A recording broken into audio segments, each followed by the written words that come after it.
Halo teman-teman, apa kabar? Mau nanya nih, pernah nggak teman-teman bertanya-tanya, bagaimana sih mata kita itu bekerja sehingga kita bisa melihat? Pernah nggak teman-teman bertanya seperti itu? Tentu saja, teman-teman tahu kalau kita berada dalam ruangan yang gelap atau di malam hari, terus mati lampu, terus nggak ada sumber cahaya yang lain, nggak ada senter, nggak ada lilin, kita nggak akan bisa lihat apa-apa. Tentu saja, satu hal yang penting untuk bisa melihat, harus ada cahaya. Nah, tapi setelah itu, bagaimana ya hubungannya antara cahaya dengan mata kita, sehingga kita bisa melihat? Mau tahu teman-teman? Ayo kita perhatikan yang berikut ini. Nah, ini adalah bagian-bagian mata, atau yang kadang-kadang orang sebut sebagai anatomi mata manusia pada umumnya. Nah, ini ada banyak bagian-bagian mata yang mungkin teman-teman tahu atau pernah belajar di sekolah. Ini ada iris, kornea, pupil, dan bagian-bagian mata yang lainnya. Ada banyak kan teman-teman? Nah, untuk melihat, salah satu bagian mata yang berperan sangat-sangat penting itu adalah lensa mata. Yang ini nih teman-teman. Nah, lensa mata ini berada di belakangnya pupil loh. Nah, ini.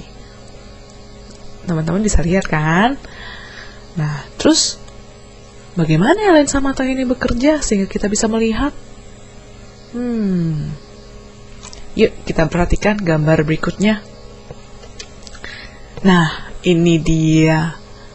Untuk bisa melihat, teman-teman tadi udah tahu kan bahwa kita perlu yang namanya cahaya. Nah, misalnya nih, ada lampu sebagai sumber cahaya.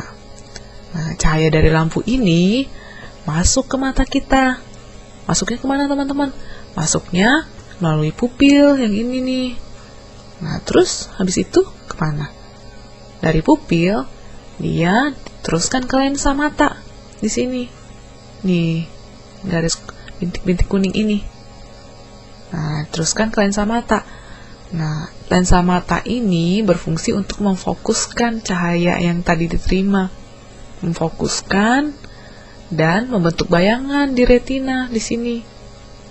Bayangan yang terbentuk, teman-teman bisa lihat? Ya, itu terbalik dan diperkecil. Nih, kelihatan dia terbalik dan diperkecil lampunya. Nah, jadi seperti itu teman-teman. Fungsi lensa ini untuk meneruskan cahaya yang sudah diterimanya, kemudian difokuskan di retina, sehingga di sini bisa terbentuk bayangan yang terbalik dan diperkecil. Nah, terus kalau sudah terbentuk bayangan yang terbalik dan diperkecil, kenapa kita melihat benda sesuai ukurannya ya? Disitulah fungsinya yang namanya sistem saraf, terutama saraf dari mata ke otak, teman-teman. Jadi, saraf yang ada di mata itu meneruskan bayangan yang diterima di retina ini. Sistem sarafnya meneruskan bayangan ini ke otak kita. Nah, otak kita, terutama otak bagian belakang, itu mengubah bayangan ini ke bentuk dan ukuran yang sebenarnya. Jadi seperti itu, sehingga kita bisa melihat benda dan kita bisa tahu benda ini ukurannya sesuai gitu dengan ukuran yang kita lihat. Jadi nggak terbalik dan diperkecil loh teman-teman. Nah, seperti itu. Nah, teman-teman lihat di atasnya ada gambar kamera. Nah, fungsi mata kita itu sebenarnya mirip loh sama fungsinya kamera. Jadi, di kamera cahaya yang diterima itu diterima oleh lensa, dan lensa ini meneruskan dan memfokuskan cahayanya itu ke belakang. Nah, di belakang ini kan ada film nih. Nah, cahaya yang difokuskan itu difokuskan ke film. Dan di film inilah nantinya terbentuk bayangan benda itu. Bayangannya kan sama loh sama yang di retina, itu terbalik dan diperkecil. Nah, bedanya kamera sama mata kita itu adalah kalau di kamera yang terlihat hanya bayangan yang terbalik dan diperkecil. Tapi kalau kita melihat bendanya ya seperti ini ukuran sebenarnya. Gitu teman-teman. Jadi sebenarnya fungsi mata kita sama fungsi kamera nggak terlalu jauh berbeda loh. Nah, oh ya, ada tambahan lagi. Nah, kalau di kamera kan ada tuh untuk fokus. Jadi untuk mengambil gambar benda-benda yang jaraknya jauh sama jaraknya dekat, lensanya bisa difokuskan sesuai dengan keperluan. Sehingga bayangan yang terbentuk di belakang ini atau di film itu fokus atau tidak buram. Nah, sama halnya dengan lensa mata kita, teman-teman. Di lensa mata kita ini, dia bisa menebal atau menipis sesuai dengan keperluan.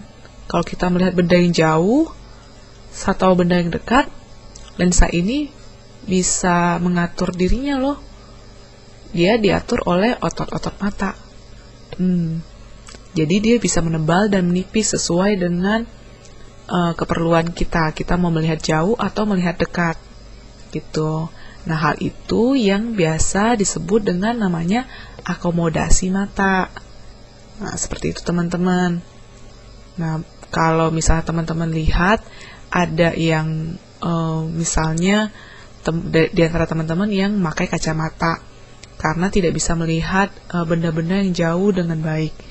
Nah, itu berarti di lensa mata itu kemampuan dia untuk menebal atau menipis itu berkurang, sehingga memerlukan bantuan kacamata agar dia dapat melihat dengan baik. Ya, dengan kata lain,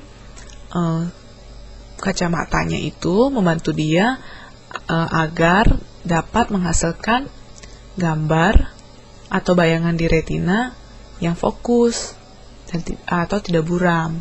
Seperti itu teman-teman. Nah, kalau teman-teman mau tahu lebih lanjut bagaimana sih sehingga dari benda seperti ini bisa dapatin bayangan yang terbalik seperti ini, ada loh alatnya teman-teman. Mau tahu alatnya namanya apa? Alatnya itu namanya pinhole. Nah, kalau teman-teman mau tahu lebih lanjut mengenai pinhole, mengenai cara kerjanya, mengenai cara membuat pinhole, atau teman-teman mau tahu lebih lanjut nih tentang banyak mengenai mata, atau mungkin teman-teman mau tahu lebih lanjut tentang bayangan atau otak, teman-teman bisa kunjungi aja loh www.kucingfisika.com. Nah, sampai jumpa teman-teman.